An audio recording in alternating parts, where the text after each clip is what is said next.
Part of my sermon preparation every week is picking an image that goes well with what I hope I'm going to be saying. Now, a lot of times that happens on Saturday or Sunday morning.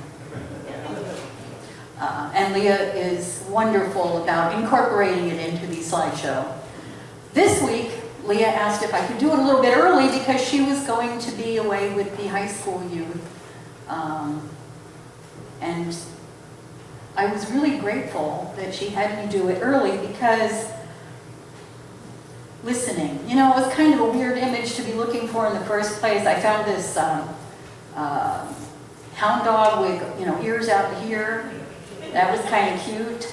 And there were a lot of word clouds with the word listen in. And there was a Scrabble board with the word listen on it. And then I found this. And I thought, oh, that's perfect. Not only that, but that's going to give me a place to go with the sermon. It's not what I had in mind to begin with, but it changed the way that I was looking at the scripture. And for that, Leah, I say thank you. Because I think it's a lot better than it would have been otherwise. Yay! It's nothing at all like any other image I saw. It doesn't just say listening. It defines all the parts of listening. Because Jesus often said things like, let those who have ears to hear, hear. But I think what he really meant was let those who want to make the effort listen. Not hearing, listening. And according to this pictograph, listening means a lot of things. It means ears to hear. That big orangish thing. Actually hearing what somebody has to say. Most of us kind of take that for granted. But there are those who no longer have the ability to hear quite as well as we used to. Hearing aids and the listening devices that we have here in the sanctuary are helpful, but not perfect. But they're very helpful. Even people with really good hearing might have what some parents might call selective hearing in their children. You really only hear what they want to hear. Clean your room is somehow completely inaudible. Who wants pizza? Comes across loud and clear. Nobody like that here. Eyes to see, that blue turquoise one. Eyes are absolutely not necessary to hearing. I mean, blind people can hear just fine, unless of course they're like Helen Keller, who was blind and deaf. But we're talking about listening, and I don't know about you, but I find that I can listen, hear you much better if I'm looking at you when you're talking. I not only hear your words, but I see your facial expression and your body language. And so I have a deeper understanding not only of what you're saying, but of how you feel about what you're saying. Undivided attention. That one. There. It isn't easy to give anything my undivided attention for very long. Squirrel! Even when I want to pay close attention, I can easily be, oh, shiny. Where was I? Oh, yes.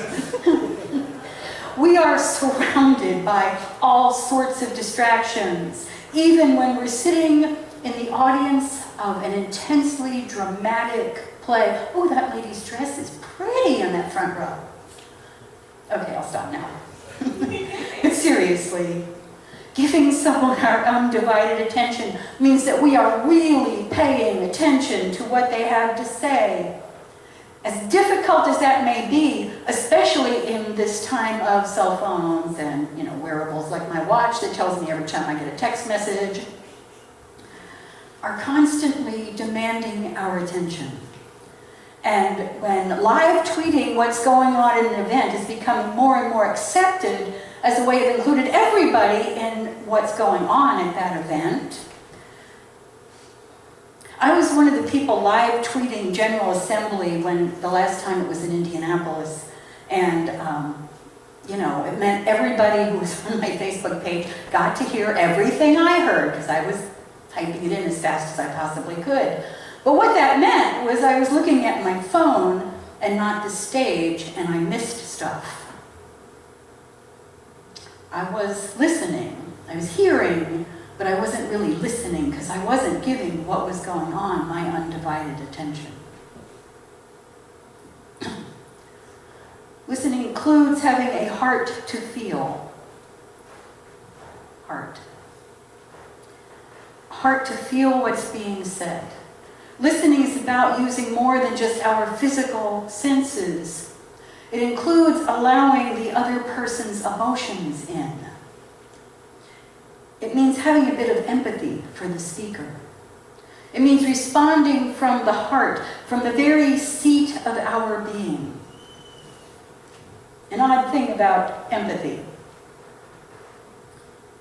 Science has shown that when someone is listening to someone else very closely and with empathy, it is not uncommon for the listener to yawn.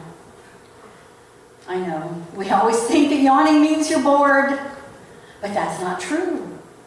Yawning is also a sign of empathy at work. So when someone starts stifling yawns while you're talking to them, take it as a compliment.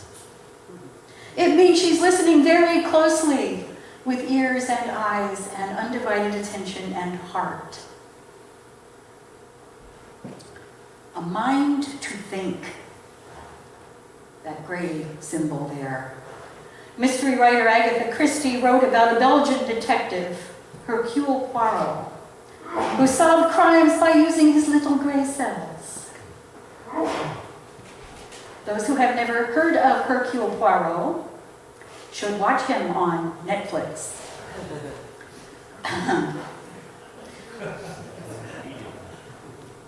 He was often criticized by those who didn't know his methods because he didn't seem to really be focusing intently on the case in hand. He wasn't like Sherlock Holmes going on about, tobacco types and there was no magnifying glass, none of that stuff. But he always caught the evildoers through careful consideration of both the facts and all sorts of random, apparently weird information that had nothing to do with anything. He never took things at face value. He always looked for the underlying motives and deeper meanings in whatever people told him. I love that this symbol is gray, because listening clearly involves the use of the little gray cells. So listening is an activity that includes all of these things. Ears to hear, eyes to see, undivided attention, a heart to feel, and a mind to think. Jesus expected, or perhaps I should more accurately say hoped, that people hearing what he had to say would focus not just on his words, but on where the words pointed. When the Pharisees came to him with that test question, is it lawful to pay taxes to the emperor or not? Should we pay them or should we not?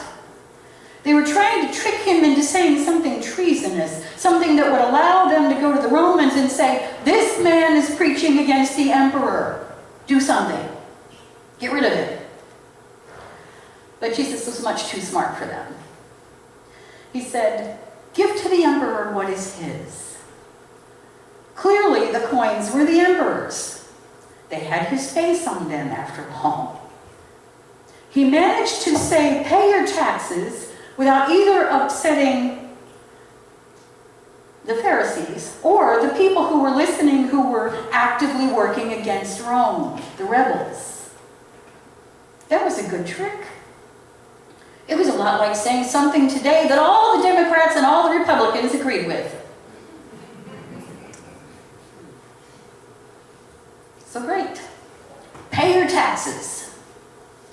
Keep church stuff and government stuff separated. Excellent. I am a strong proponent of the separation of church and state. I believe the government needs to stay out of the church's business and the church needs to stay out of the government's business. I keep my views on specific candidates out of the pulpit and off my lawn and my car bumper and my Facebook page. And just so you know, I am registered to vote with no party preference. And if you ask, I will not tell you who I plan to vote for. I will, however, use my understanding of the gospel in forming my decision about who and what to cast my votes for, as should we all. How many of you got the opportunity to see the play 12 Angry Men in town? Yay. I saw it last night, and I have to tell you, it was a great performance. I'd never read it or seen the movie or any of that, so it was a surprise to me. And it was so powerful. It was so timely.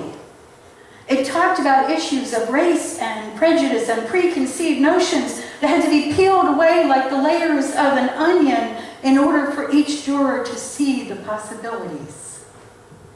It was amazing. One of the jurors, juror number 3, upon hearing juror 8's concern that the other 11 men were willing to take a life without even thinking about it, he scoffed at that man for preaching. Several times when he wanted to put down somebody's opinion, he referred to what they said as sermonizing. Notions of compassion and grace, as far as he was concerned, had no place in a jury room. Mind you, none of the other jurors mentioned anything even vaguely religious, certainly nothing overtly Christian. But somehow the notion that the young man in question might have some worth as a human being escaped a few of the jurors entirely for the majority of the play. And yet, that is what Christians are taught. That God created all of us and loves all of us, and that therefore we all have worth in God's eyes. That Jesus came to save the entire world, not just certain races or ethnicities or gender identities or sexual orientations. Jesus said, give the emperor what is the emperor's and give God the things that are God's. Those who truly listened that day with ears and eyes and undivided attention and heart and little gray cells knew that he was saying a lot more than pay your taxes and go to the temple on the Sabbath. The money belongs to the emperor, to the world, to the corporations and the IRS. God doesn't care about money. God's church does, but God does not. God cares about your soul and your heart and your happiness and your well-being, and the emperor does not. The emperor, the world, says spend your money here, spend your power there, love this, hate that. God says, use your heart and your mind and your soul, sharing the love that I have poured out upon you. Don't judge. Leave that to me. Don't hate. It's beneath you. The emperor, the world, says, reject this person and that one because they're different from you. Much like they said in the play last night. Jesus says, do as I did. Reject no one. Welcome everyone.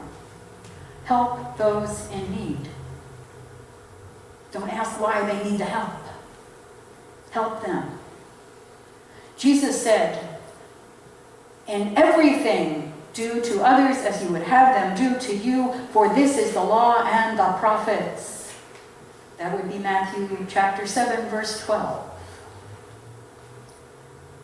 If anyone asks you to do otherwise, to treat others badly, to reject anybody, to think of others as in any way less than, it seems to me that they have not really listened to the word of the Lord with ears and eyes and undivided attention and heart and mind. These are not things that we just do when we do our churchy things. You know, these are things that God requires of us all the time in all of our affairs. These are things we must consider when we make decisions about where and how to spend our money and our energy, and about who we choose to spend our money for us. You know, be careful when you choose a charitable organization. Make sure the money actually goes to the charity that they're talking about. That's important. It's the world, but it's also important because we get to make that decision about who spends our money and how they spend it. Listen. Love your neighbor as you are loved. Love God with all of your heart and all of your strength and all of your mind. Serve God with your will and your life. Give back to the God everything that you have received from God. Amen. If you are not yet part of the body of Christ and wish to do so through baptism,